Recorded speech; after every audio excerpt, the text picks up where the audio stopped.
Welcome to Around the Empire. I'm your host, Joanne Leon. This is a fully independent podcast. Lend your support, patreon.com/Around the Empire or paypal.me/Around the Empire pod. Also, please like, share, and subscribe on YouTube, and stay tuned for some new platforms where you'll also be able to find this podcast.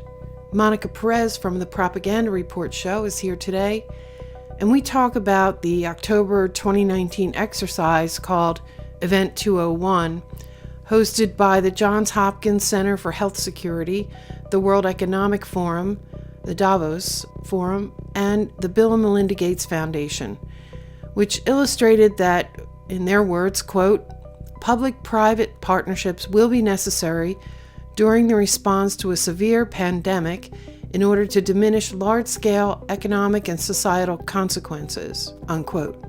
Monica and I have a wide-ranging discussion, some of it about the Great Reset and other emerging plans that have been set out by various global institutions. And we focus on the immense public relations and propaganda efforts around these things and other broader topics about the way the world's changing. There's also a bonus episode for patrons about what the end game for these things might be and how likely they are to be successful. Monica Perez is the co-host of the Propaganda Report podcast and was the host of the Monica Perez Show for 8.5 years on WSB Radio in Atlanta. Prior to that, she was an investment banker. She holds a degree from Harvard and a JD MBA from Stanford. She's a chartered financial analyst and a member of the bar of the state of New York. Monica now lives in Los Angeles, California, and is the proud and busy mother of 3 teenagers. We recorded this on February 17th, 2021. Monica Perez is here from the Propaganda Report. Hello, Monica. It's great to meet you, and thanks so much for coming on the show. Thank you so much for inviting me. I'm very excited for this conversation. I think it's going to be deep. I have a feeling. Yeah. So I listened to you guys. I started listening to you. I was trying to think. I think I heard an interview on one of the Libertarian Institute podcasts with you. It may have been Pete. Yeah, probably Pete. I'm guessing it was right when COVID was breaking, which was around the time I lost my terrestrial radio show, which was out of Atlanta. So yes. Pete and I had that in common as well. And it was weird because stuff that I was saying, it was almost predictive. And all I was doing was reading from the script that these people had put out a couple months before. But I guess, I don't know what I did wrong. Nobody ever really told me, but there could have been any of a number of things, but that's around when I talked to Pete about these things. I've talked to him a few times, but that one time I think was what really got people's attention. Right. And come to think of it, I believe that you did still have your show, but it was I never heard that show. I think it was only maybe a couple of weeks before they gave it the axe because you were in Atlanta and the CDC is in Atlanta.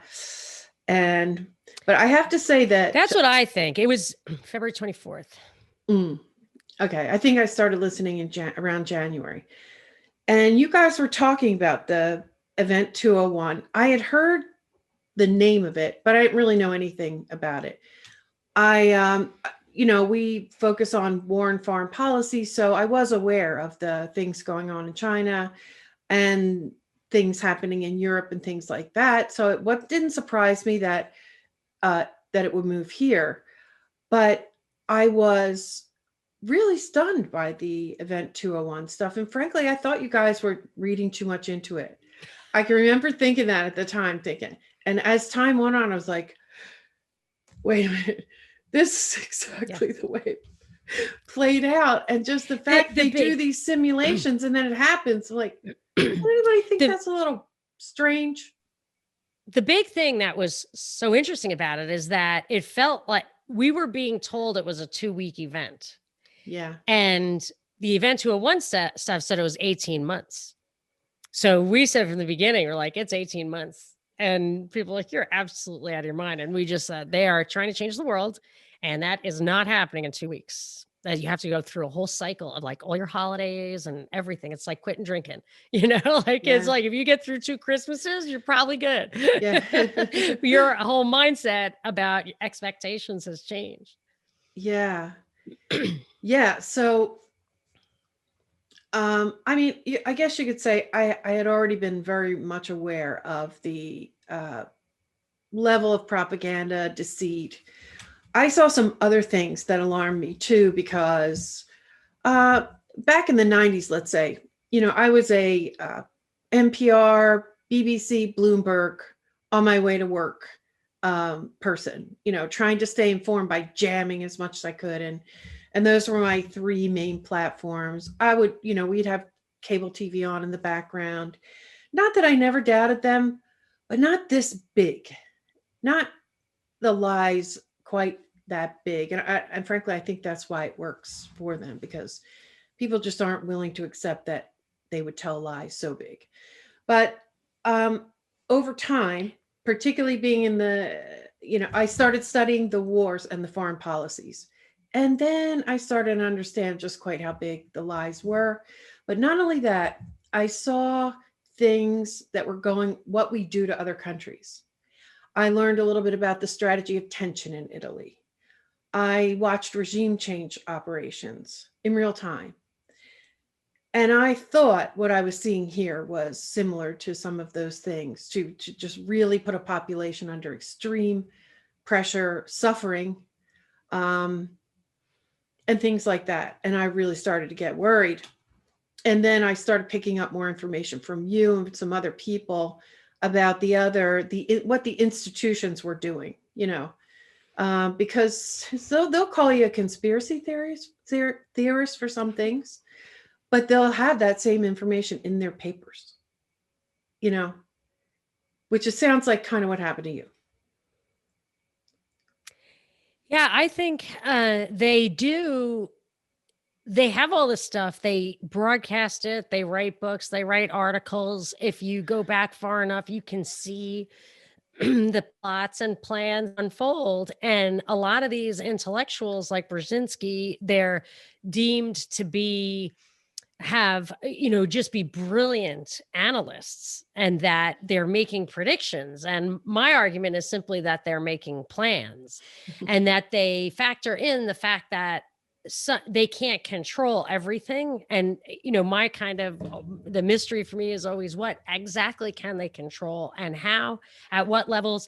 And that's where some of these documents that people are pulling from to explain the pandemic situation, like the Rockefeller Foundation 2010 document on the scenarios. The document was called Scenarios for the Future of Technology and International Development. And what they lay out in there is, depending on excuse me, events and and the reactions to those events, we have a different plan for the same goal. So when I see that, then you see what they want, then you know what their goal is, and they talk about it. And their goal is basically to bring technology to the far reaches of every society on Earth. And it kind of reminds me of the introduction to Prouty's book, Prouty. Prouty may have been Deep Throat, I don't know, but he writes a book on JFK assassination. But it could not get more big picture. It starts with an intro that says basically, Magellan circumnavigated the globe, and that's when the empires knew the size of the problem and knew that it was manageable. And then they decided how to conquer it. And then they had like mercantilism and wars, and that, like, even just that explains to me Vietnam and Korea and stuff. I was like, oh, they just needed to open up the rice paddies for, factory workers and pre-packed consumers. Like, that is weirdly what they were doing. And now I feel like, that's the interpretation I got out of that book. And it makes sense to me. It's my working thesis.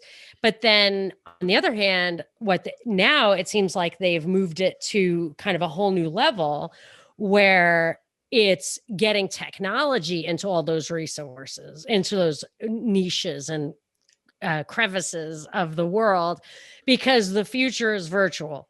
And I never bought this, but I read a Rappaport article from No More Fake News years ago. And he said, we're reaching the limits of consumption. Like people cannot consume that much anymore. And the globalists who are pushing down their products are running out of markets. And I just thought that was weird because it just didn't make sense to me. I just thought consumption we shall always have with us. Like if you could there's an infinite capacity to consume. I just didn't get it. But now I see it's not just that, but it's kind of like the basically slave labor wages. I was thinking like the way I was like, what's going on with North Korea? And I thought maybe North Korea, and like, I think I read something like this coming out of Vietnam. Maybe like those governments are negotiating with China because China has just run out of slave labor in their factories. Like my parents wouldn't buy from China because they're slave laborers. They cannot move. They can't quit their jobs, whatever. I don't know how much is true or not, but if they cornered the market on production because they charged so little for labor. And then they have to move to places like Vietnam and North Korea who were not invited into the trading agreements. So they still have like a poor population. I mean, if you really wanted to get sinister, but then you start sounding kind of socialist and stuff, but it's not. It's this globalism. You could call it capitalism. You could call it communism. You could call it fascism. It's just control from the top, no liberty.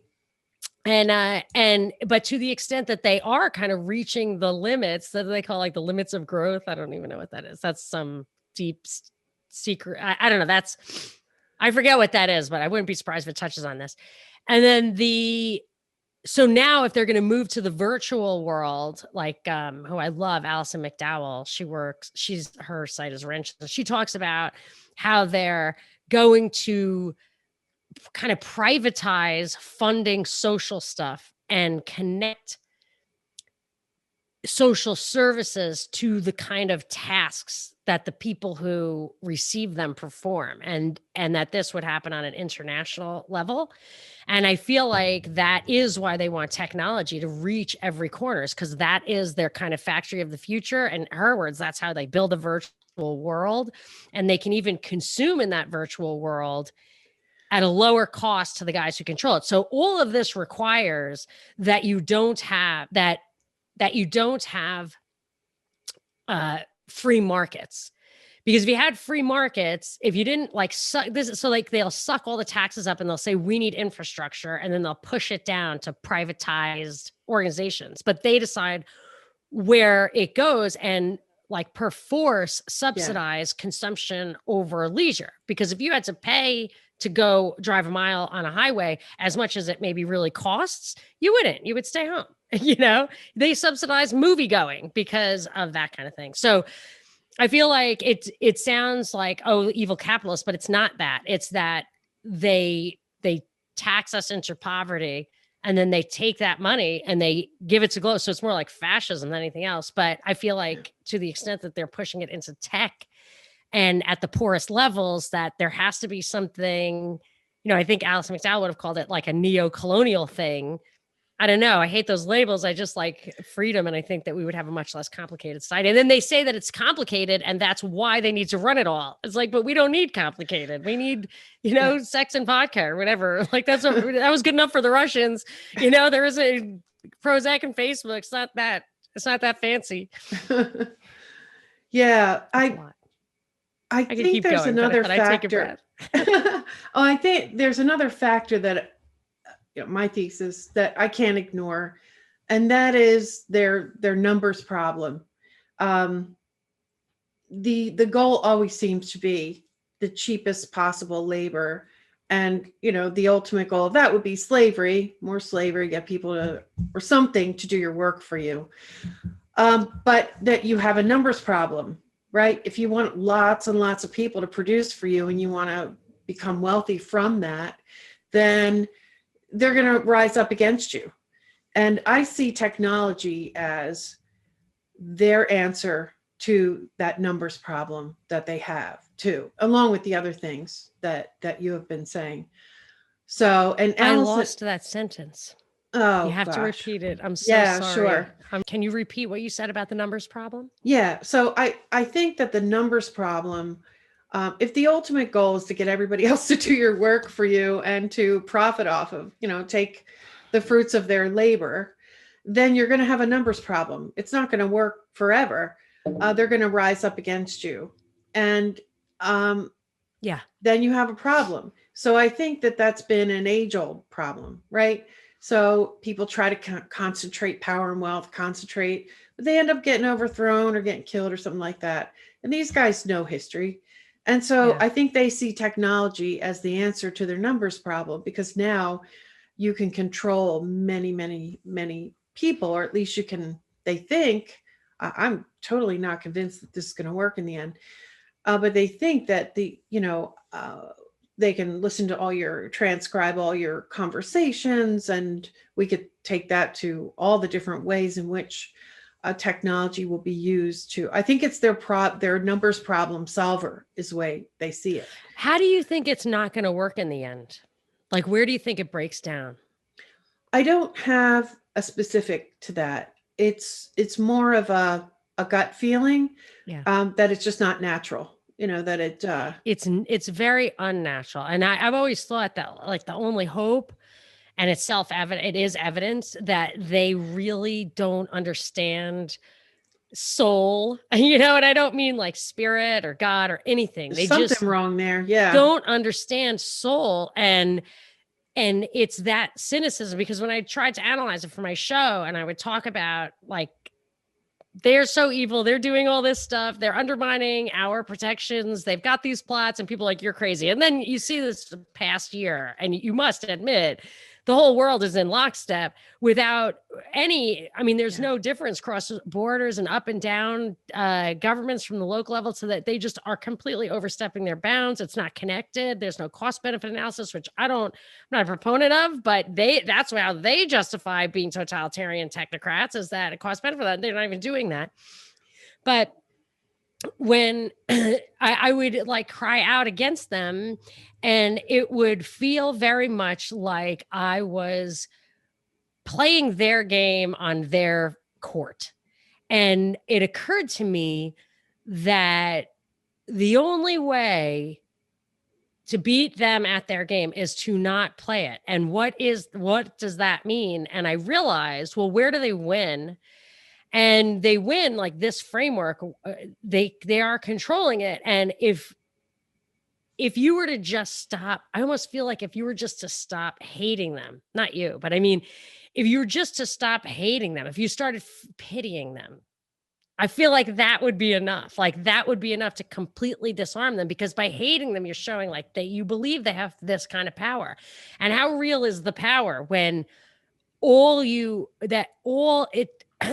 what they must do nonstop. I mean, nonstop is propagandize you. They have to blast in your face the bullshit from the second you wake up in the morning, and to the point where they brag about getting the little screens in kids' hands so that they can reach kids before anyone else instantaneously all around the world. This is the information ops guys, the army guys. They're really into that. And then, so in the big picture level, I thought, hey man, the answer is love, but it is like, and I don't mean it at all like I am completely not woo or anything. I wish I were a little bit more spiritual. I'm not, but I just think that they're pathetic, and maybe we should not empower them with fear. And then on the other hand, so then after this all happened, I started thinking, there's no chance we're winning within the framework that they set up, because then they control like Reason Magazine and stuff, and they're fake libertarians all over the place, and like Fox News. And it's like, okay, so now that you have to fight through that layer of crap and your own name. And then I started thinking of this agorism thing, and I'm probably too old to really do it, although my kids are taking interest. My husband, maybe I'm just old enough. Maybe by the time my kids are out, I'll have the time to do it, and I'll be wise enough to get it right, like kind of the first pass. But my thought was that there you are, you are asserting your autonomy and your capability to be autonomous, which is the foundation of my argument for libertarianism within the framework of the Constitution, which promises to protect that. But I'm like, well, you know what? why do I have that? Do I have that? Is it inherent? And it is. And how do I prove that it's inherent? By mixing my toil with the soil, which is the origin of all real property rights anyway, I think. So how do you even get property rights now that and this is when like the fucking Marx stuff makes me crazy. It's like you are alienated from the land. Like he says this stuff, like because he used real concepts that definitely resonated with people and had some truth in it to, I think, deliver what would have been a social rebellion against the Industrial Revolution back into the hands of totalitarians by acting like the people at the top were going to rescue the workers by representing them and taking over the industry. Is like ridiculous. That's like why this whole Q thing made me nuts. It was like, the military is not going to stage a coup against the president that you like in order to restore the Constitution against people in government that you don't like by completely violating the Constitution and never championing it ever. Like, it just didn't make sense that you're not going to be saved from the president is not saving you from government. The military is not saving you from government. You have to save yourself, or even if it's symbolic in this stage of the game, people have to do it. You all think, this is how I used to say on my show, like, you all think that you would have been on the right side during the revolution and have had the courage to fight that fight, but you won't even let me say I like Ron Paul without yelling at me. Yeah. Yeah. I mean, how can you not think about 1930s Germany at this point? And there was only a small part of the population that was zealous, that were zealous Nazis too. But what happened to everybody else? You know, they got caught in the wave, or I haven't studied it enough myself to know. And like, fascism is a fuzzy thing. I don't think there's any agreed upon definition of it. I always kind of like, my parents were FDR Democrats. And so FDR's, and my father was a union man for like 3 generations of union in my family. So that definition is, if the state is essentially merges with the corporations, then you have fascism. Or you could look at it as if the corporations own the state. And I think we pretty much do have that right now. And worse, you know, I think we've got some, like, I always wondered about the extreme wealth, obscene levels of wealth. Why would anybody need that much, or feel like they needed more than they could spend? You know, they and everybody they knew could spend in a lifetime or several lifetimes. I mean, I guess you could say, if you expect a hyperinflation kind of thing, well, then, you know, you're going to need way, way, way more money to buy something that costs a normal price today. But yeah, I mean, I feel like we are living in fascism right now. I feel like it's coming from a source that it wasn't expected. I feel like there is, I've been looking for a word for the level of projection that's going on. People who are guilty of certain things, you know, casting the blame or for that on other people, or just accusing them of being fascist or supremacist or things like that, when really they are the ones who are, things like that. And you know, that's why I'm so interested in the propaganda topic.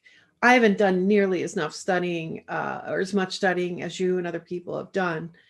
But I think for all of our own sakes, we ought to learn more about it. Well, I'm a little bit of a dilettante. I kind of like dabble in different things. And that was always what I hesitated in when I was first kind of approached to do the radio thing. I'm like, I'm not an expert. And I realized later that is 100% my strength, because this is a democratic republic, supposed to be representing yourself. The reason you have a limited constitution is that you can't govern yourself if you can't master the things that you're responsible for governing. You can't go out and have an empire by, you know, and have your representatives decide on how to run the empire. It's not going to work. So if I, as your like self-educated voter, cannot figure out what you're talking about or what the right answer is, then I would say double check the 10th Amendment, because no doubt that level of government does not authorize this. Now we do it anyway, but what you said, I have many little things to respond to, if I Yeah, may. yeah, please do. Okay. So the Nazi thing, I don't know, of course, like what the grassroots was, but I have a book called The Politics of Cultural Despair. And I don't know if I ever read the whole thing, but I just love the title. And it was about Germany between the wars. And what happened is there were all these dysfunctional subcultures, as I found in some US documents about the like secret plans to actually enhance dysfunctional subcultures in target countries. I think we are one of those target countries. But so there was a lot of that stuff. And I read a book by Guido Preparata called Conjuring Hitler, where he said that the British banks or whoever, it was actually international banking, because what they wanted was to eliminate Germany and its alliance with Russia as a threat to the English Empire. Germany was the powerhouse and Russia had the resources, but they didn't actually want to topple the hierarchy or interrupt the banking or anything. So they found a dysfunctional subculture that would culturally gut the actual German population while respecting and not touching the hierarchy, the overarching, like the banking flows. So all throughout World War II, according to that book, the banking flows never stopped, even though 60 million people died. And I remember reading Event 201 and thinking, are they setting us up for something like that? They actually used the word 65 million people like it was World War II. And that they had 7 calls to action, and in more than one was devoted to this, but more than one referred to the importance of keeping the money flowing, they talked about transportation. They talked about supplies, like getting these international distribution networks, despite the fact that you had to have isolation and disconnection among the people. So it really reminded me of that scenario that worked so well in the past. And even in some of the lockstep stuff by the Rockefeller Foundation, when they talk about like having information, and Pete Q mentioned this, slowing information down. And I always think, people think globalism, it doesn't have to be global to you. You could be completely cut off from the next community even. And still the globalists, if they get it right, can control you, if either virtually or through those distribution networks. And so the thing about the kind of fascism you were talking about, how do you define it? And you're helping me to clarify this, because I keep calling it this kind of soft inverse fascism. Like I always thought fascism was when the government controls the corporations, or they're a partnership, or even the corporations control the government. But what I see happening is the corporations, and there was a book by King Gillette of Gillette from like 100 years ago called World Corporation. And it also plays into the Brzezinski thing from Crisis of Democracy, where he says, like, you got to get people out of having any democratic control over anything. So make them totally dependent on something they have no say over and are really loyal to. So now, as we're talking, and I think about like what they talk about at the World Economic Forum and the initiatives, and you watch like how COVID policy is implemented, a lot of the times it's just like at the business level. And it feels like what it is fascist technocracy or corporate technocracy. So it really becomes separate from government in that it has all those powers to suppress all the Bill of Rights, to keep your voice unheard, to keep you from shopping, to keep you from working. But it's simply because there's coordination among all the means of production and distribution. Again, what's your hope? Your only hope is potatoes and a chicken. Not great. I'm not fired up, but I in the extreme, you always have to think about that. What are the substitutes? And that's, I really resent that there's no freedom there, that they're going to start giving people green check marks or Red Cross check marks at business levels. So this is COVID safe, or this is environment safe. Like you they're going to make it so that you have to put your surveillance in your business or whatever. Like they're just not allowing us to do our own thing. Yeah. I just, had an imaging thing done last week, and everything's changed. Well, obviously, if you've been in any kind of a doctor's office or medical facility, you know everything has changed. But also the forms are now changed. It asked me had I had the vaccination yet, and before it was a mammogram, that you have to get done every so often. And so, they asked me all these questions on the forms, but also then the technician asked, have you had the vaccine? And I said, no. And she was almost embarrassed. She said, maybe, I don't know if this is too personal to talk about, but it was interesting because she seemed a little embarrassed that she had to ask that question, Yeah.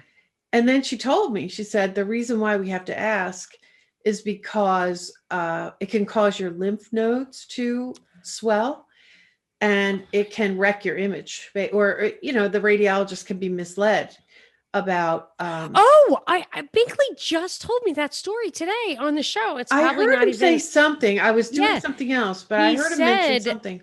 Yeah, it yes, just happened to me. that it can cause lumps and stuff. And I just It's the lymph node system. Yeah, That's what the technician interesting. told me. The doctor didn't tell me that. It was the technician. Yeah, and then that kind of looks like stage 2, I think. I think that looks like an advanced kind of cancer. It probably would. But then, that's a problem, because if these imaging diagnostics are really critical and you're corrupting them, there's a cost to that, a cost that's greater. So I'm sure you heard, if you listen to my show, that this Moderna thing, that they had 30,000 people, 15,000 got saline solution and 15,000 got their vaccination. And of the 15,000 who got the vaccination, good for them, nobody died of COVID. But of the 15,000 who got the saline solution, only one person died of COVID. So what you have to be sure is that when you scale that vaccination up to people who are not in the trial group, you better make sure that there are 0 deaths from anything related to the worldwide, rollout of the vaccination. They say it's like 99% effective. They're not doing the math right. It's basically, statistically, that's a 0.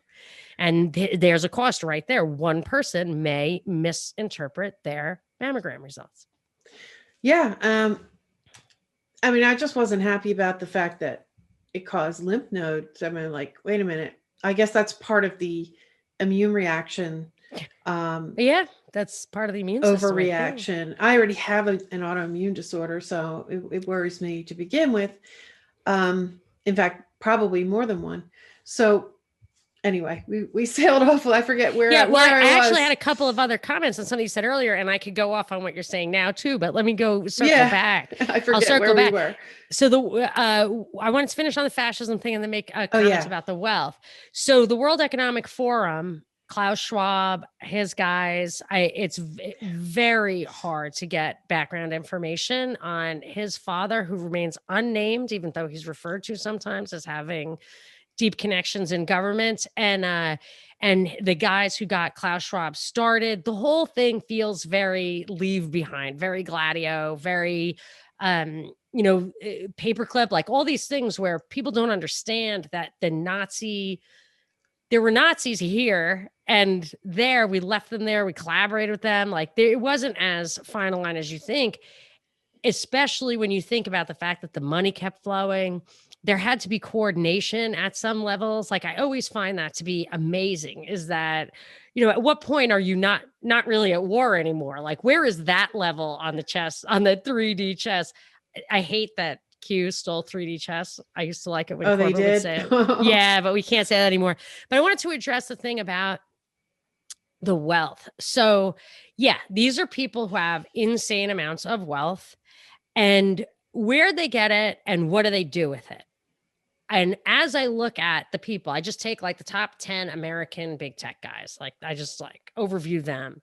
They all have weird stories, rags to riches stories, whatever, but you can always find, or almost always find, some connection to military intelligence, to the defense industry. Bezos's, I think, stepfather was the head of the Atomic Energy Commission, which was heavy into kind of defense, defense, or maybe it was his grandfather whom he spent a lot of time with, like a real relationship there. And he was like a genius phenom, I think Bezos was. So unlike like Jack Dorsey, who I do not think is a genius phenom, but some of them are there for that. They're there for a genius. And the only one I couldn't find was Steve Jobs. And then I found that his biological father, was a CIA agent in Syria. I'm going to chalk that up to coincidence, but whatever. So, but Jeez. These guys have these, there's often a military and the big tech, so much of that technology and even like tapping into who was going to be the guy who got the right Google thing or, search engine or, the military had a lot to do with that. So the defense is kind of like the daughter of, or big tech is the daughter of the defense industry. So now you have these people who are picked. And I always think of George Soros like that too. Like he was picked. And I think a lot of these created persons are from childhood. So I think Castro was picked when he wrote a letter to FDR when he was 12 saying, I'll do whatever you want. Maybe he went rogue, maybe he didn't. But Soros cooperated supposedly with the Nazis when he was 14, and Stacey Abrams and AOC, certainly Stacey Abrams, went to a like very advanced high school program. I think James Comey like identified the Ramsey rapist, misidentified, and the government had to spend millions of dollars when he was like 17. So I wonder if at some point they identify at a very young age, the people who they can, what I call created persons.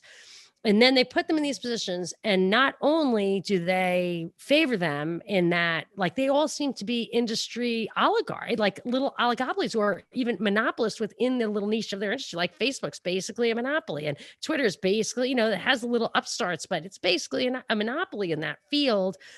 Google kind of same way, they just like overly dominate for such a wild west, internet thing.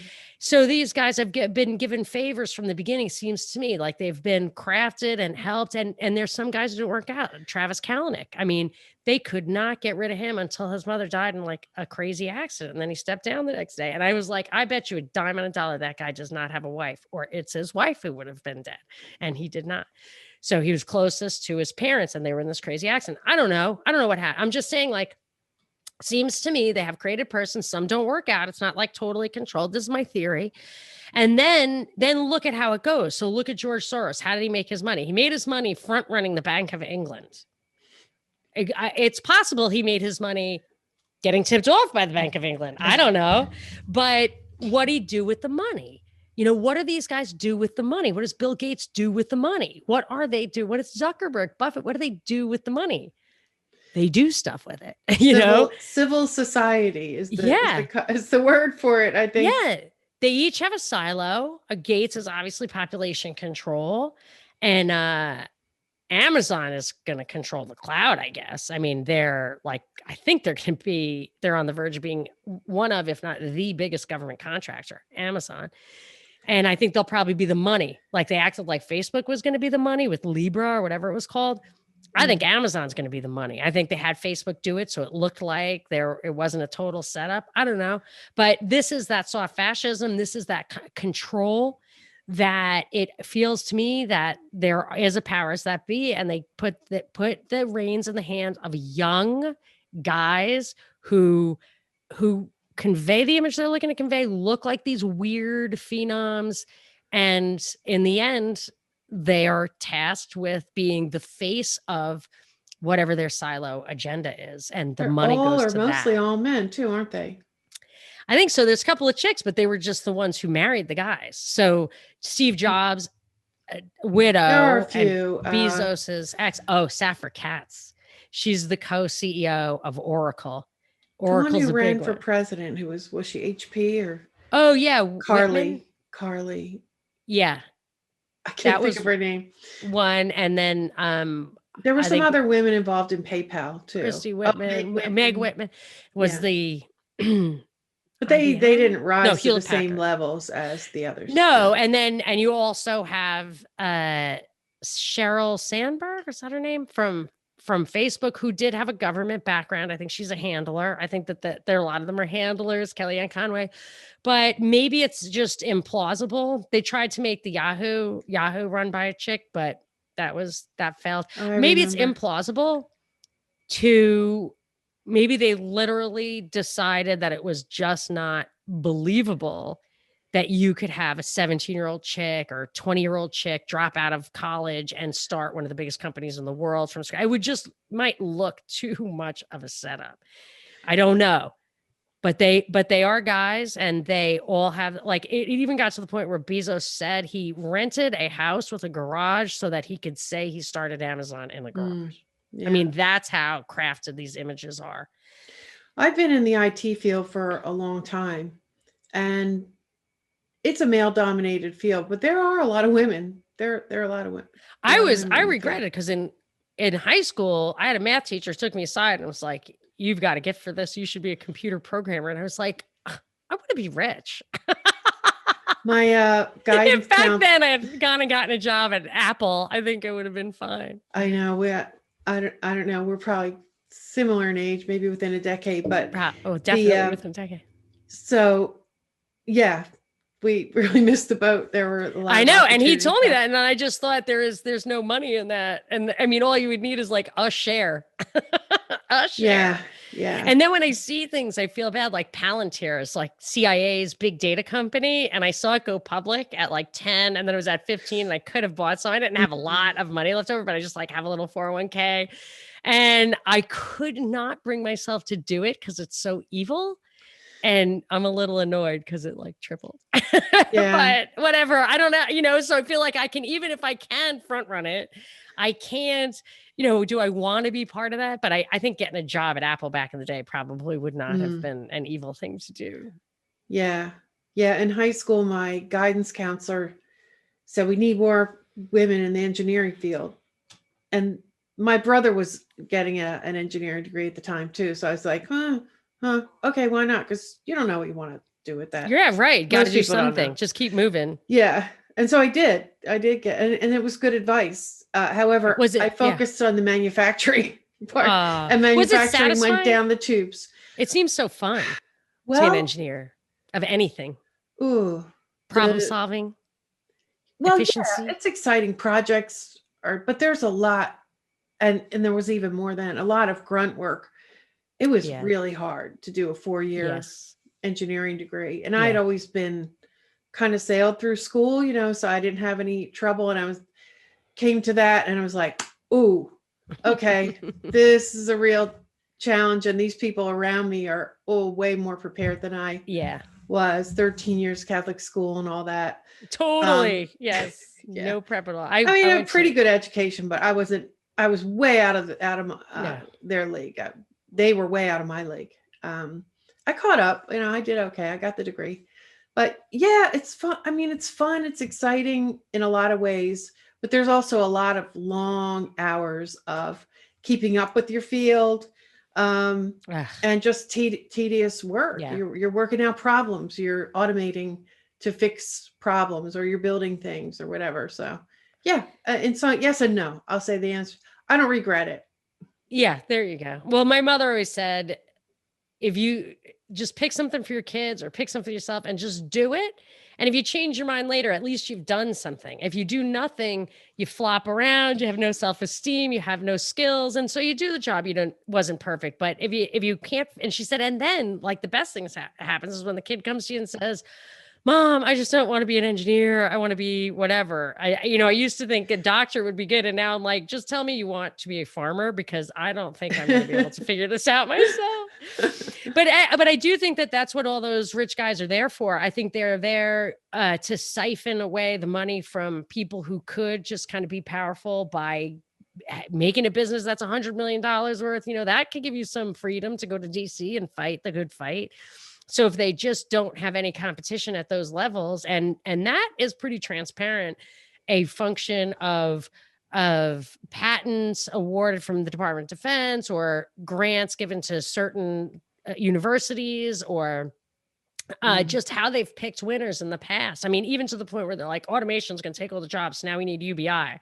Like, well, stop taking my tax money and developing sensors for war that you then like used to destroy our jobs and then make us slaves and tell us that you're doing us a favor. I mean, just the whole thing makes me crazy, and we really don't need it. That's the thing. If you always just think back at what are substitutes, people are like, oh, who would build the roads? It's like, well, first of all, do you need roads?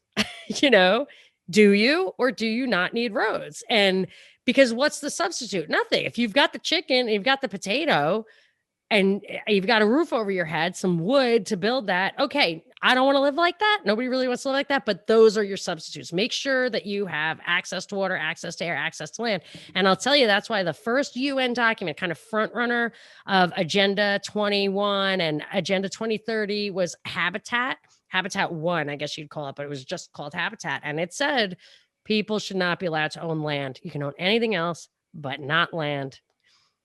And that was a big tell. It was like, because that's the greatest source of wealth inequality. It's like, I don't think that's what you're talking about. You're talking about it's the greatest source of independence, autonomy, liberty. As a human being, an individual, one person can seize his own liberty if the necessities of life, which are in abundance, so that there is no scarcity of air, water, land, even with 7 billion people. I mean, there have been technological advancements that increase the yield and stuff, but I guess if there weren't, maybe the population wouldn't have grown that fast. I don't know, but when I see them destroy, they focus on climate change, but nobody really talks about what exactly is spewing out of the back of airlines. I really don't know the answer to that. And I mean, if you want to get environmental, like pollution is a much bigger problem than carbon dioxide, which makes plants grow. It's almost like, or it's probably that they focus on the wrong thing on purpose because they're not after a healthy world. A healthy world would lead to autonomous people who did not need a hierarchy. That was the whole gist of Report from Iron Mountain. Like, without fear, people are not going to obey the hierarchy. It's like, okay. Yeah. And then I saw, I guess it was a TV interview with Bill Gates. And I thought that Bill Gates had been kind of turned into a boogeyman. And so I wasn't taking it that seriously. And then I saw this interview with him, and they're saying, well, I don't remember what the question was. Something like, why did the United States do so poorly with, remember how that was a theme? Why did this country do so poorly when China did so well, or when X or Y did so well? And Bill Gates sits there and he says, well, we have individual rights. I'm like, what? What did you just say? What's your proposal, dude? Yeah, well, in Lockstep, was it Lockstep? I forget which one of the scenarios in this Rockefeller thing from 2010, they actually cited China as being a model because the US was doing things like suggesting certain protocols and following laws instead of letting a blanket of mandatory restrictions under the force of law descend from coast to coast. It talks about that being a problem. But I heard that theme emerging a couple of years ago, even from the right, if you might recall this too, is when everybody's afraid of Russia. Why should we be afraid of Russia? Well, this is what people were saying on the right. Russia can get so much more done because they have centralized power. And I remember thinking, that's ridiculous, because if we hadn't centralized our power, if you go back to the 19th century and where the amount, we were ramping up so much faster than places that did not have freedom, like economic freedom and political freedom, that they literally had to slow us down. That was a David Rockefeller quote. I think it was David Rockefeller who said, yeah, we need to merge East and West, and we cannot do that unless we build up the East and push down the West. It's just not going to work. And I think they did do that. But my argument's always been the reason they had to curtail our freedom is that the rest of the world would see our liberty and prosperity, and there would be no holding them back. So like, you would never have an immigration problem because their populations would literally demand it. They would literally demand the freedom. And that's why those like the systems in the whole world all seem to conform, like the political systems, and there is no place where you can point to as having tried the libertarian experiment and succeeding, because they don't allow it. And to the extent there have been in the past, there's small communities that don't build monuments to themselves. So there's no real evidence of it, So I feel like they, that our past demonstrates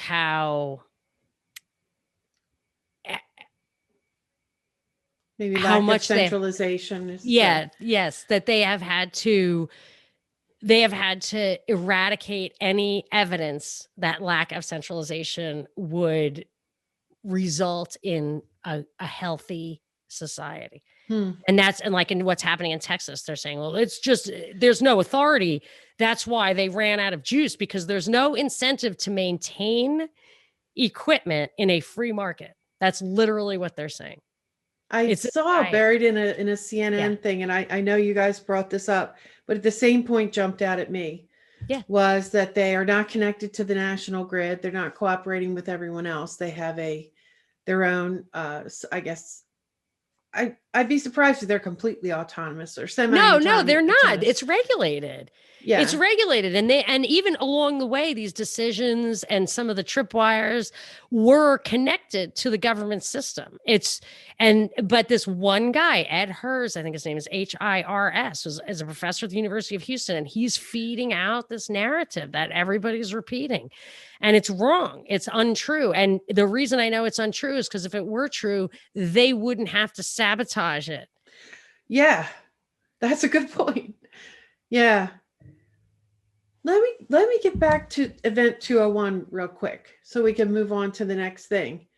What were the big things in Event 201? I can remember you guys going over, and my goal is to try to pick your brain on some of the things that you saw coming because you had looked at the simulations and the analyses and things like that, just to maybe be able to see ahead a little bit. And everything's always contingent, right, on how well things go. Yes. And yes, I did some research back in the day on PSYOPs, psychological operations, and they actually talk about if it's going great, you can roll out another level of it. That's why I think Edward Snowden's story kept changing. Like he had literally different backstories and stuff, because I think he's fake. So let me tell you something about that real quick. I've heard you say that before.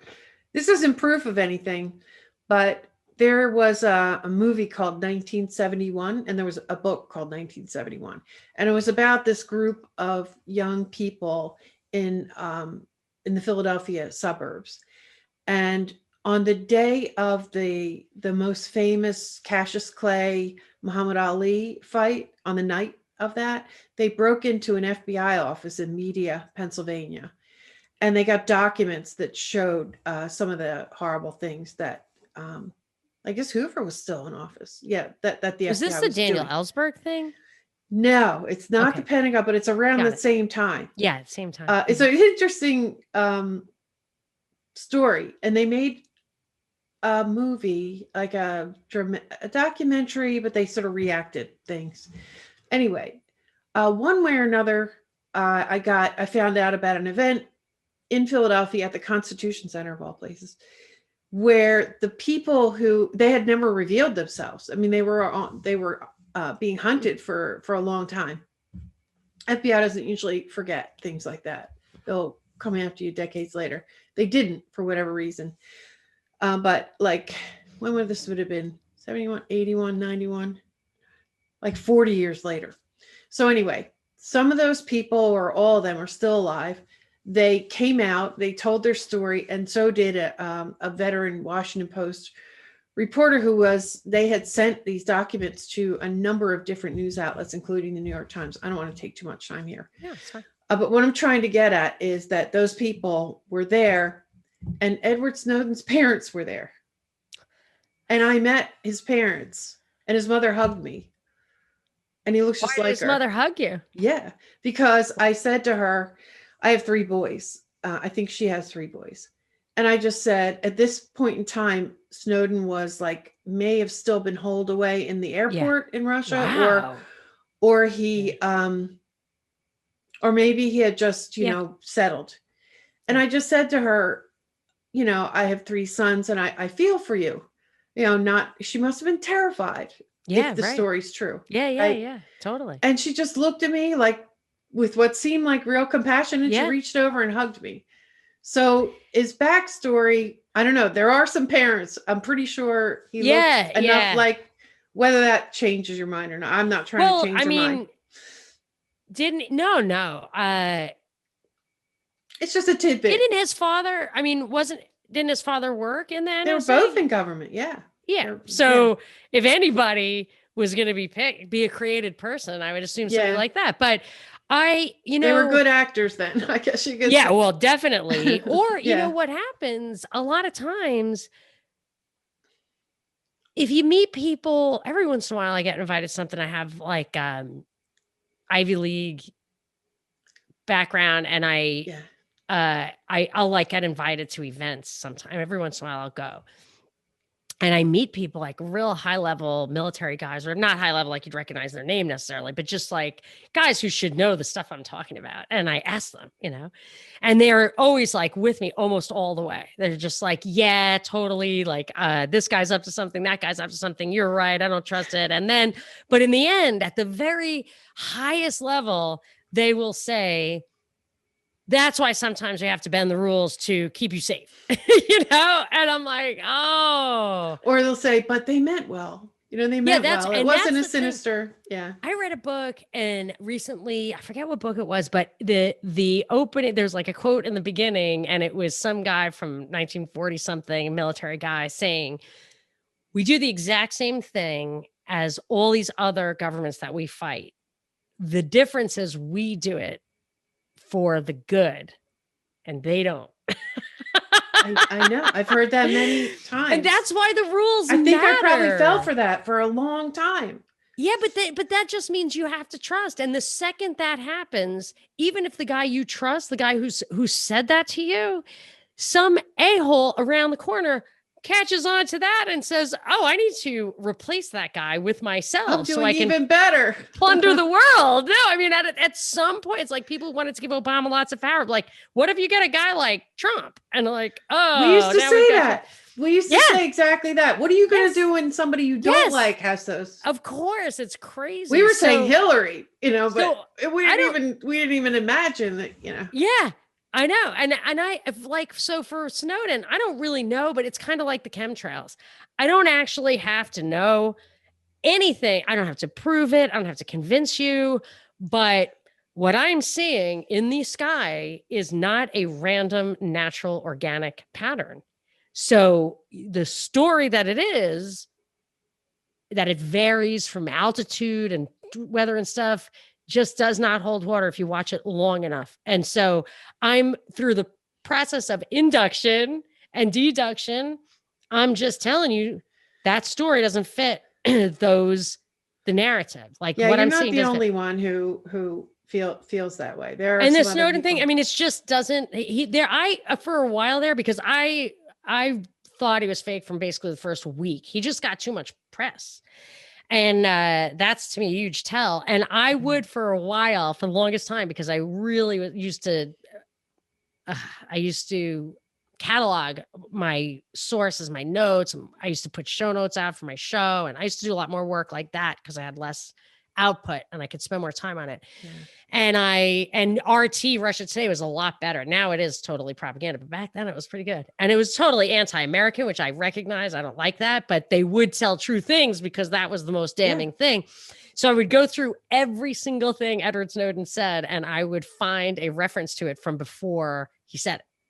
So there was nothing new. Nothing new. And now that he has like millions of documents, and all of a sudden there's like this documentary that was shot behind the scenes when meanwhile he was just for 10 minutes in that room on the run. And, it was very weird stuff. The Laura Poitras documentary, you mean? Yes. It just, the stuff emerged later that just didn't hold water. And then for the bottom line, like there was all that stuff that wasn't new. And I've heard this before, and you probably have too, that the CIA or the government has tech that's at least a decade ahead of us, at least a decade.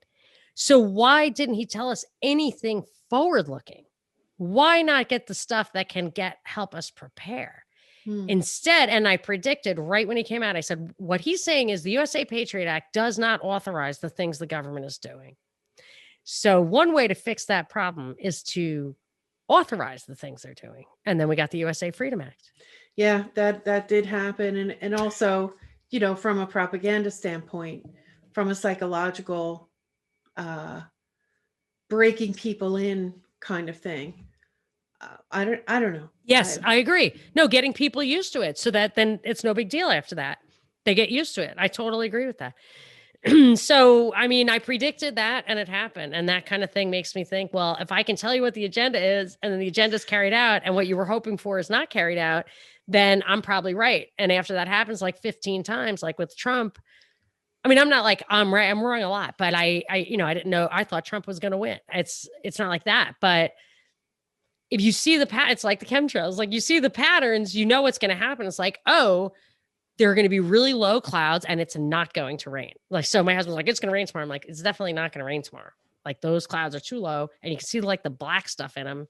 Whatever. That's when I sound. So people think I sound crazy when I talk about that stuff. And I'm just telling people to look at it for like a year. I've not dug into that at all.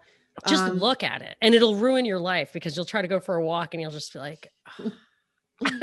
Like, why did you do this to my beautiful day? Anyway, I'm going to derail your show if I start talking about that stuff. Yeah, I'll have to dig in so that I can like prove it to people because that'll make them feel better. But yeah, there are a number of things that I wish I could take the time to just kind of put together my little position paper, one page, you know, from corporate America. Like if you want anybody to read it, let me ask you a question. On one page. Sorry, yeah. Would you have more time to do that if you had a 10% flat tax? I don't know. Would I have more time to do it? Yeah, I feel like time is money and taxes are there to keep us from doing that. I think in my case, there are a lot of other things that are more kids and a problem than that. Yeah, I'm partly disabled, things like that. So, and you know, sometimes I can't get out of my own way. There are too many things that I want to do. Yes, I know that feeling. I'm overwhelmed with my the things I take on as well. Yeah. So getting back, so we can to move the event on. To a one thing. Yeah. Sorry. So what else did you see in that jumped out at you, or have you seen it as it developed? It was everything. I did another thing where like I went back to, I have a hashtag. So you can go, my Twitter handle is at Monica Perez Show, but I do a hashtag where it's hashtag straight outta event 201. And I did that so that I could go back to those headlines and match them to the calls to action. But it was overwhelming because yeah, like you could just go look at that straight out of eventual one. I'm sure you'll find 20 or 30 things, and there are only 7 calls to action. I will. So I saw that they were all happening. And so the original thing was it was 18 months. It was a novel coronavirus. It spread from pigs to humans or whatever. Yeah. And this is a lot of the real details were absolutely correct, which is why when I started talking about it, I was literally predicting what's going to happen the next week. I called. This was so tragic because I didn't have any money, but I called the day the market bottomed because Event 201 said the market would lose 40%. And I was like, if it gets down to 19, everybody in the pool, you know, and it did. It was one day. So, and people are like, you did it. I know. I'm talking about can't get out of your own way. Yeah. So I never, you know, whatever. Anyway, but that was just in Event 201. Like it wasn't me being brilliant. I was like, I can do math. It might not be exactly 40%, maybe be 35%, but if it gets near there, is going to be like that. And it was absolutely. But then they started the stimulus immediately and, you know, ushering in the universal basic income. But the calls to action were the things that I was looking at to try to figure out what they were after. And one of the things I did think was maybe they're looking for the kind of World War II thing where they bring all the populations down to their knees, even to the point of culling the herd with literal deaths. Like, I didn't know if they were going to go that far, but it was clear that they wanted the top level stuff to function seamlessly.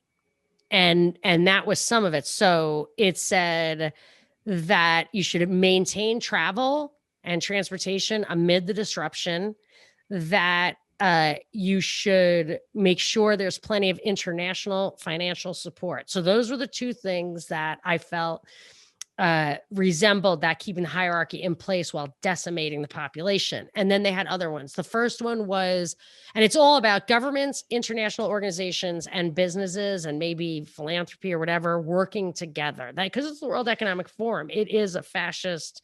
That's fascism. Yeah. So they said the first one is how essential they should all get together to decide how essential corporate capabilities can be used in an emergency. So then you had things like Trump's Defense Authorization Act. What was it called? Like, they were doing things that were World War II like, in trying to get corporations to make stuff that wasn't even in their wheelhouse, and see how that worked. And then the second one was to coordinate stockpiles and distribute. They have a name for it. It's like MCM, medical countermeasures. Okay. So what they call the PPE or whatever. Yeah, that's part of it. It's all that stuff. And so when they started talking about mask shortages and stuff, okay, like, that's in the rear view now. But I was like, oh my gosh, they were talking about PPE. I never even heard of PPE. My son asked me, what's PPE? And I said, property, plant, equipment. And he was like, on a balance sheet. Yeah. And he was like, what? And I don't know. And then I saw it was like personal protective equipment or whatever. And that was, I don't know if they used, I think they did use that actual word first time I ever saw it, as stuff that there would be shortages of. Oh yeah, it was in there that it said people will start going to work in the transportation industry in personal protective equipment just to keep critical industries running. So that was in this thing from October 2019. And then it said, skip to the fourth one, or did the third one about travel. It wants to coordinate vaccines, therapeutics, and diagnostics for a surge. So its governments should provide resources to support the development and surge manufacturing of those things. That would be, so they wanted the government to identify and finance industry in meeting these needs, but it's not. So that actually is just, to me, a direct transfer to big pharma. Yeah. And that is what they're doing. There's no question about that. Government is coordinating with the corporations for vaccines and therapeutics and diagnostics to use in surges. I mean, you can think like, oh, well, of course they would have done that. It wasn't, of course they would have done that when I was reading this stuff in February, saying, well, they're going to coordinate and push through the distribution and manufacture of vaccines, therapeutics, and diagnostics. That's exactly what they did before they were ever talking about test shortages and vaccine hierarchy, like who's going to get that and what therapeutics work and what don't. I mean, there was even one place in one of those, I think maybe it was Lockstep or Hack Attack and the Rockefeller Foundation one, where it said the World Health Organization promoted the use of an anti-malarial drug for the pandemic, and it ended up to be bad advice, tainted supplies. There was corruption in the institution. And how did that play into people's trust in government and all that kind of stuff? I mean, this stuff was, that is hydroxychloroquine is a malarial medicine. I know. And it was highly controversial. So, I mean, like, scripted? They do make this stuff up. Well, that was from a different one, but it's just they call it scenario out. Yeah. So when you see stuff that isn't totally consistent with the narrative, seems counter narrative, it's still part of how they make this stuff look authentic. And you guys be like, everything's not a conspiracy. We're not on a soundstage. The way the COVID policy unrolled, totally disconnected from science or cost benefit analysis. Clearly, there are orchestrations at play here. If only in this one scenario, but that's what we're talking about. Then this was the one that I thought was really huge. The people might think number 7 was really huge, but number 5 to me was the biggest one. It said that a goal here is to make sure business understands the impact on them, on the economy, if they do not pressure governments to adopt our recommendations. So the number one thing for businesses was, so it said that the pandemic will bring business to its knees. So it will completely capitulate to our program. Now, it doesn't say that, of course, but it says tools should be built that help large private sector companies visualize business risks posed by infectious diseases and pathways. And this would... So they're basically afraid of businesses saying, screw you, we're just going to... Yeah, it says global business leaders should play a far more dynamic role as advocates with a stake in stronger pandemic preparedness. So they are saying how it brings us to this, and that is what they're doing. And if you watch the World Economic Forum, I don't know who it was in there, but in the like role playing, or when they were sitting around brainstorming over Event 201, which was the fake pandemic, they were saying that they would have business leaders in countries where the elected officials weren't playing ball. You'd have the business leader call them, and literally they said, exert soft power. Oh, great. So when you see every single elected official in the world, basically, or 75% of them in lockstep, which is what one of the scenarios was called, doing what the World Economic Forum wants, it's because the World Economic Forum brought business to its knees. It was like almost a feedback loop where the policies and big business likes the policies that brings little business to its knees. They had all kinds of bailouts. They can killed their competition. Yeah. Yeah. Just having cash on the balance sheet is enough. And then the last one, which people focus on this a lot, was develop methods to combat misinformation and disinformation prior to the next pandemic response. And that was one of the things, I think it was in Hack Attack, where it said, take the information control that you used to keep misinformation, disinformation about the pandemic at bay, and apply that to the political sphere so that people don't get derailed into following the wrong political leaders. So when I was reading the stuff on the air in February, they thought, I mean, like you thought, like, come on. But every one of them. And what I did was I did a 45-minute special just off the cuff, dating it in February. It's still on my website, the top of my website. You can probably find it at monicaperezshow.com faster than thepropreport.com is where my current stuff is. This is a little bit dated from my old show. I just laid it out as like, these are the calls to action. So watch out. It was 45 minutes. And if you went back and listened to that, you would think that I did it now. Yeah, I know. Yeah, I'm a witness to that. Yeah, I mean, it was really pathetic that. Well, the scale of it. It's just the scale of it. Who would have believed that they could pull it off? I know. And that you think there are checks and balances on the layers of government, on the branches of government, and everybody loved Trump. And like I've said 1,000 times, like Trump signed off on all this stuff. He didn't like push down a mask mandate, but the bailouts, that $4 trillion of deficits wasn't a bunch of libertarians clamoring for help. Yeah. At that point, the magnitude of what he was up against, it could have been that he just realized that, or he was playing along. I mean, I just don't know. I don't know if he had any sense at all. He's supposed to be the negotiating master. Don't sign it. Make Gavin Newsom and Governor Cuomo deal with the problem they're creating. And not to mention LA and New York are the financial powerhouses of the country. If they want to have these policies, they are the ones who are going to have to pay for it anyway. So you can try to transfer a bunch of money from Tennessee to New York, but in the end, you're just making it look like, well, I guess they just print the money. They print the money, and if you're a holder of assets, that's good for you, and it does actually transfer the money from Tennessee to New York. But that's playing a game that he acts like he's smarter than. He did try to push it off on the governors. It was too late, but and also withheld the withheld the money for bailouts of particularly the cities of the leaders of the whole thing, which would be, you know, New York City, the mayor, the governor of New Jersey, the governor of California. See that There were some big players. I actually don't like that. I don't like the specific because that gives this tremendous king-like power to the executive. I think it would have been the governors. better.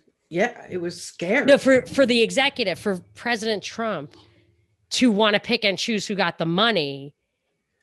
It because it's who pays the piper calls the tune, and that's how it's been. So he can get what he was using that to get his way, the infrastructure, the favored. I thought he was just saying, look, you guys, you made these choices for your states and your cities. Now you deal with the consequences. I didn't realize he was picking and choosing. Well, say it was an election. Well, I'm just saying, don't sign off on those deficits. So you lose an election. You're 74, however old are you? 75. Like, what were you there for? To win the next election? That's it? That was the whole thing? That's really rolling the dice when you had 4 years as president. Well, he's got that ego, I don't know. See, I feel like they painted an image on him to make his irrational behavior seem random. But what if he was just serving exactly the purpose that he served? I don't think he was stupid. I don't think so. Yeah, I don't think he was stupid either. And I could believe that he was sort of playing along. But just the way people completely lost their minds over the guy. On the Democratic side of things, kind of behavior, many of us are just puzzling over why they just lost it. Made terrible choices, damaged themselves in the long run. They just completely lost their minds over Trump. Yeah, I mean, I think that is what they call gaslighting, I think, or maybe not, but I think that I don't know. I mean, that was what people on the right liked about him. Yeah, but I don't think Hillary was acting. Unless, unless she didn't know that she was, I don't know. She's a great actress. We know that, right? She stood by her man and she acted like the devoted wife, and then she acted like the super feminist or whatever. I don't know. I mean, No, I mean her loss. The fact that she was so upset about her loss. I guess it's possible. But I don't know. I mean, you just don't know who's in on it and who's not, and how it's orchestrated. And I mean, it's much better if you don't tell the people who have to go before the camera. She didn't show up that night. Maybe she couldn't act well enough. Maybe she didn't care. Maybe she knew it was coming. Maybe she was relieved. Like, you don't know because you didn't actually see her that night. No, we didn't. No. I mean, you got the rumors, but no, I don't believe any of those. I know, like that is the stuff that is really the juicy details. Exactly. That's the stuff that engages you. That's the stuff that's soap opera-y. That's the stuff when I start thinking, have we all forgotten how important these policies are? It doesn't matter who's winning the policy battle if the policy that your guy is championing is going to be the death blow to the Bill of Rights or whatever we have left. I mean, why was he worrying about pedophiles? Like, that was not his job. Well, wait, that'll take us down a whole nother rabbit hole. Okay. But you're right. I don't want to do that. The whole thing about using it to coerce. I don't know. I haven't really thought about that. Yeah. Well, we obviously can. Yeah, that'll take us way off. No, I've done episodes with Whitney on the Epstein thing, I don't avoid the topic totally. Yeah. But I was just curious, like what you saw in that, because you picked those things off early on. Yeah. What are we looking at now? And just to talk about the propaganda of it, the elaborate efforts. Those, I watched some of those videos. They were hours long. Yes, they were fantastic. I got nervous playing them on the radio because I thought people were going to think they were true. They did. Yeah. Yeah, I actually stopped in the middle of one. I was like, they're going to think 65 million people are dead. Like, we got to stop this right now. Yeah, like the War of the Worlds or whatever here in New Jersey. Exactly. So I don't want to take up too much more of your time, but I'm curious about when we talked a lot about the scale of things and how maybe it doesn't surprise you, but I think I can't, No, it there's does. no way you should be surprised anymore, but I still do get surprised. And I liked what you said about, because one of the things I was wondering about is how do you get all these countries to coordinate, and I didn't realize that that task was left to the business leaders. So that would make, That answers the that question. makes, That's why yeah. the World Economic Forum, Davos, I mean, those guys, they pay $1 million to go to that thing. So they're willing servants. They know that the information they get to be inside the club, to be the guy who is the dominant actor in that industry is so beneficial to him. And to not be that guy is devastating. So they get their marching orders. They can see the future. This was one thing I saw. Carnival. Every single cruise was a princess cruise out of the gate that had problems. And I was like, okay. Ends up they were all owned by Carnival. And I looked into that guy's backstory, and he had a weird thing. Like he bought Princess, or he like amassed the very large cruise line because he got a tip from the guy who ran Charles Schwab. Market's going to crash tomorrow. Issue your bonds or your stock right now. And he did. And then he had all the money, and everybody else went bankrupt, and he bought them all out. Now, I mean, Then he bought two giant insurance policies, right, for pandemics. Oh yeah, exactly. So, but that was way back when. That was like in 2008 or 2002. It was like a different time. And I really went back, and maybe I can't remember the details exactly, but something like that. You could look it up on like Wiki and find his backstory. And I said, okay, so this is a guy who's connected to information, and he knows how to use it. And he's used market problems that devastated his competitors to his advantage in the past.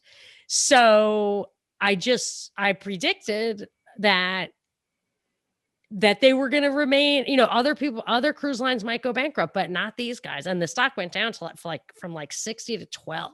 And again, I didn't buy it, but I went a little bit at some point, and it's only up to 20 now. But I'm just saying, let's watch Carnival Cruise Lines and see what happens. So why would this guy fall on his sword and let the germ, get all over his thing and taint his whatever?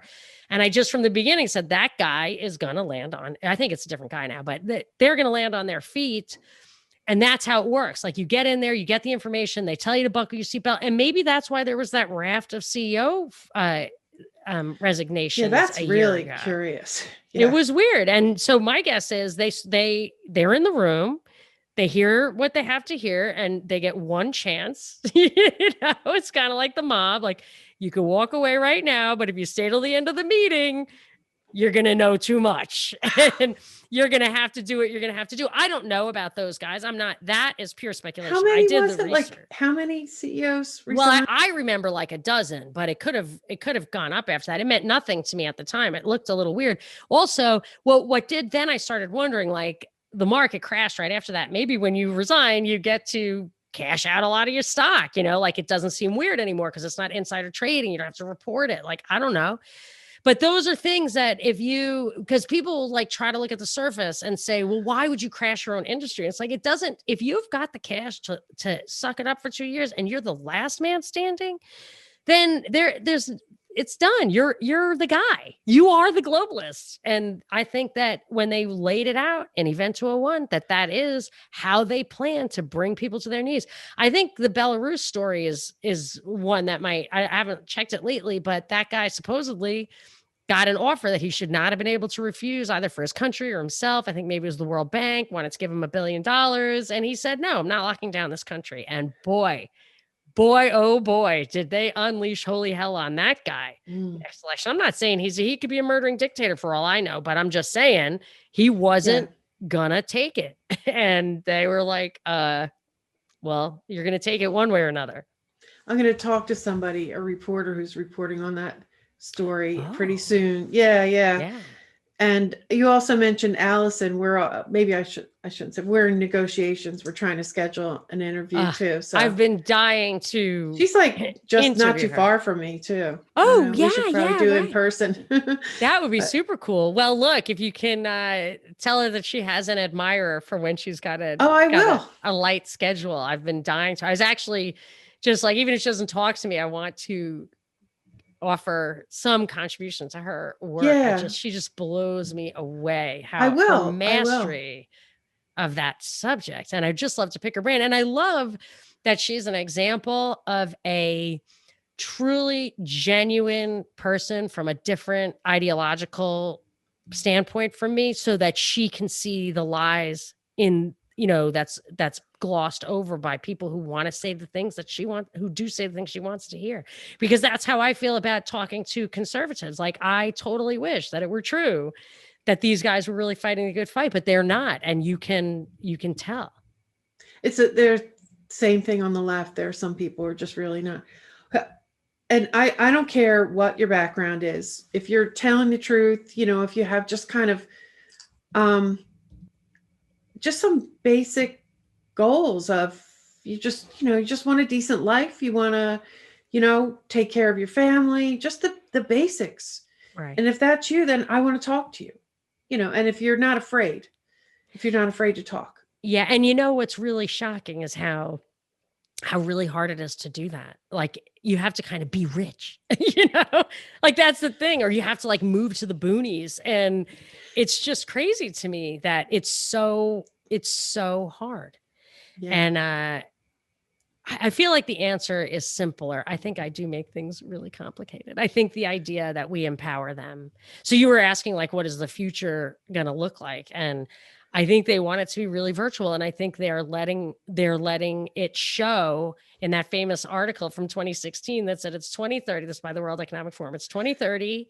I own nothing. I have no privacy, and I'm happy. Well, way down at the bottom, finally, I tweet Dean said, I don't think you really absorbed this entire article at the end. And he was like, these are your tunnel people. I always think that some of us are going to live in the tunnels. Actually, I might change it to the Outlanders, so that we actually have some land, because the tunnels is not going to work for the chickens and the potatoes.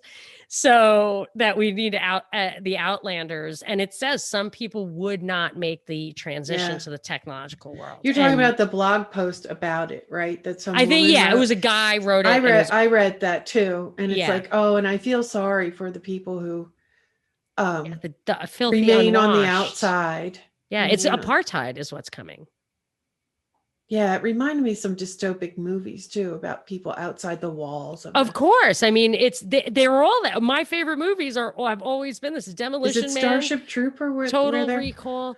The Matrix. Starship Troopers was about killing bugs, but I do think of Starship Troopers because they have these giant screens that are the whole wall, and they have like the Ministry of Propaganda talking to Brazmerica, like whatever, like the North and South American super state, and it's all there. But I feel like it's this apartheid. It may come from the vaxxed and the unvaxxed of the people who plug in, the people who don't, the jacked and the unjacked, like the Matrix. But I feel like that's where it's headed. And, I'm not sure everybody has the temperament to be an outlander. Well, I think that's what we're seeing, right? There are some people who say, oh yeah, I'm in touch with a lot of journalists, and like during the Russiagate thing. Yeah, I talked to a lot of journalists, and they don't believe it either, but they're out there running with that story, and they are afraid they can't stop if they want to stay in that field. So I don't know how many people feel that way, have their doubts, or would like, feel a little rebellious, but just say, I'll lose my job. My kids will be ostracized in school. And can you blame them? Like, no. should Ron Paul have really said from Congress floor 9/11 was an inside job? No.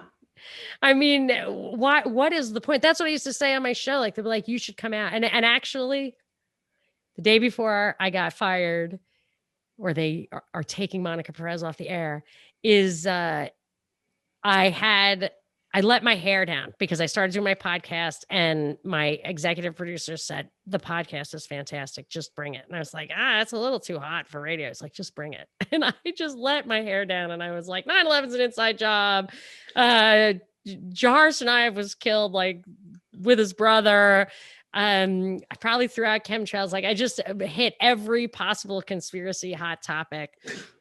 And that was that. But prior to that, I would think, do you really want me to just drop the 9/11 thing? I can't remember if I used to talk about that. I don't know what was like the kind of hottest topic that I thought would get me fired. And is that worth it? Is that what you want? And I wouldn't intentionally say something that I knew would be my last show. I didn't think it would be, but it was. But yeah, so I like the Russiagate thing is funny though, because they set the stage. See, it's going to bite them in the ass because they set the stage to do the exact same thing in reverse. China got Biden elected. I mean, maybe they were trying to get Biden elected and they knew that it would be a China scandal. So they set up the Russian thing just to make it look like the China thing was copycat. You know, I really think the Ukraine thing was more about Biden's call to Poroshenko than Trump's call to Zelensky, if people know the details of that. But I just think, I don't know, they do plan in advance, but I feel like the Russiagate thing, the script is flipped now. Yeah, it could be, but you could also see them grasping. There are some people still won't let go of that. They still want to talk of Russia? Yeah, of Russiagate. Yeah, they still, yeah, I know. But it was convenient. And, you know, so what difference did it make? Why the hell would Russia really care? I mean, China actually could see because of the Hunter Biden stuff where they were in these huge financial agreements. And then the one guy sends them a list of the politicians they had in their pockets that could authorize. Did you see that? It was like 15 different. It was like, these are our contacts for phase one projects. And they weren't just like people in Congress. They were it was Kamala Harris. It was Gavin Newsom. It was Amy Klobuchar. It was Cuomo. It was amazing to me. And I'm like, wow. I mean, that's big money. Like, that's money. And if they're like, oh, I'm going to get my guy elected, I could see that. But what did Trump do for Russia? What did he ever really do for Russia? Oh, he was going to brand a hotel in Moscow? Complete setup. And that's another one of the things that makes me think that Trump just wasn't going along with it. You know, I mean, that Hillary cooked that up. I think Trump is a lot richer now than he was 5 years ago. A lot. I just said to someone I was talking to, I said, well, I guess we'll find out. Does he keep his wealth? You know, then we find out if he, at the very least, cut a deal. Why didn't Nancy Pelosi make him sell the DC post office? Why didn't Dianne Feinstein, whose husband was on the board of the company that awarded him the contract, to which the government got sued for giving him that contract for no good reason? And he was not permitted to own that the day he took office, and nobody ever complained. And I bet he turns $300 million profit off of that, which is going to be big money because I don't think he was as rich as I think you just answered it, right? It's because they're so corrupt that if you expose this and I'll expose that. I mean, it's just I don't know if you're allowed to, you know, it's a circular firing squad. Yeah, but I think Trump wasn't really that engaged any more than Obama was really that engaged. I don't think they woke up in the morning and thought, what am I going to do today? Or Warren Buffett woke up in the morning wondering what that guy was going to do today. They were like, this is the speech you're reading. And then you can go eat your ice cream and watch TV. Well, certainly Biden is. They would have said that to both Obama and Trump, like, go watch your TV and smoke your cigarettes or eat your ice cream, like whatever. Like, you're off for the rest of the day. You know? Yeah, I mean, I think they do definitely. Well, we know they have speech writers and I don't know. It's hard to know, but I think everybody's now questioning how much control. Think of it this way.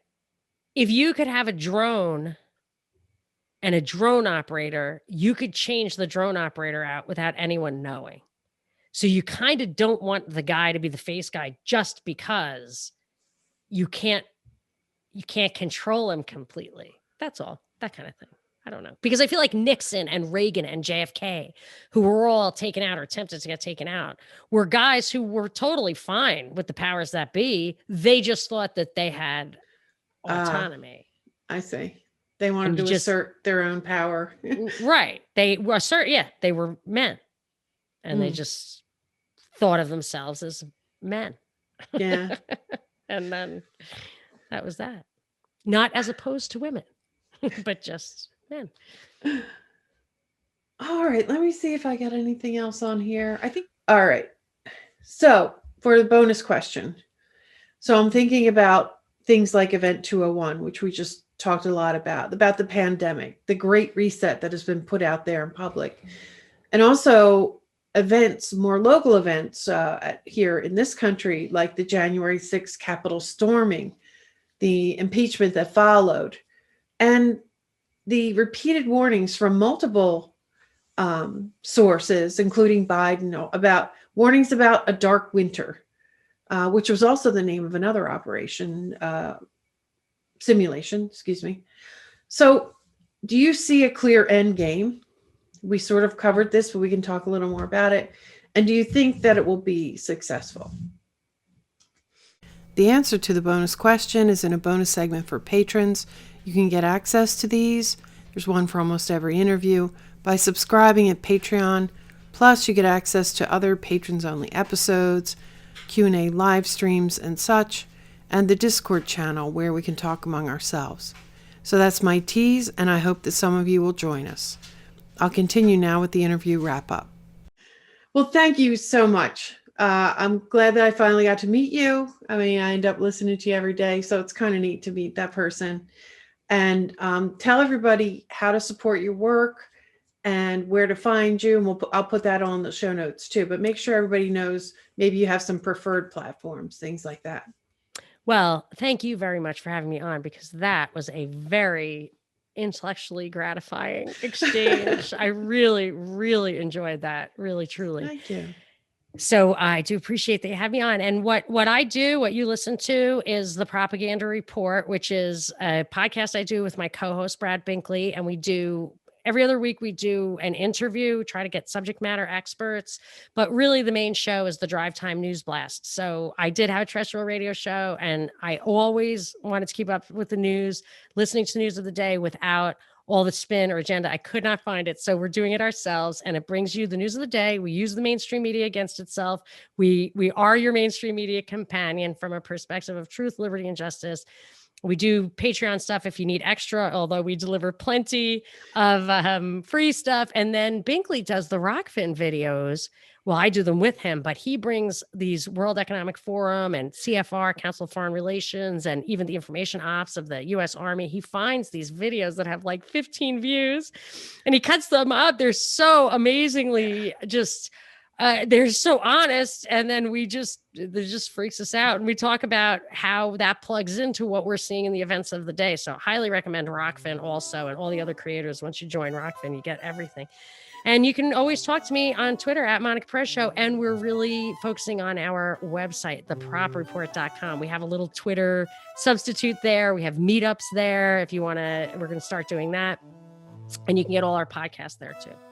Good idea, because we never know how long we're going to be on these platforms. You could be just yeeted off of those things. If you register, I'll have your email, and then I'm going to tell you, because I've been deplatformed before. It's only a matter of time, but the website will last a while because it's on. I hope. Servers. Yeah. Foreign servers. All right. Well, thanks so much. Great talking with you. Thank you. Thanks for listening. Special thanks to Monica Perez. Follow Monica on Twitter at Monica Perez Show. Subscribe to the Propaganda Report podcast and the Rockfin channel as well, also called Propaganda Report. Find her work on the website, The Propaganda Report, and the MonicaPerezShow.com, and also on Rockfin. This podcast, independent media. Listener support, really important. Patreon.com/AroundTheEmpire. PayPal.me/AroundTheEmpirePod. Find it on any mobile podcast app, on the website AroundTheEmpire.com, on Patreon, on YouTube. If you're listening on YouTube, please like, share, subscribe, and stay tuned for new platforms very soon. Follow on Twitter at Around the Empire, and we'll see you next time. Take good care, everybody.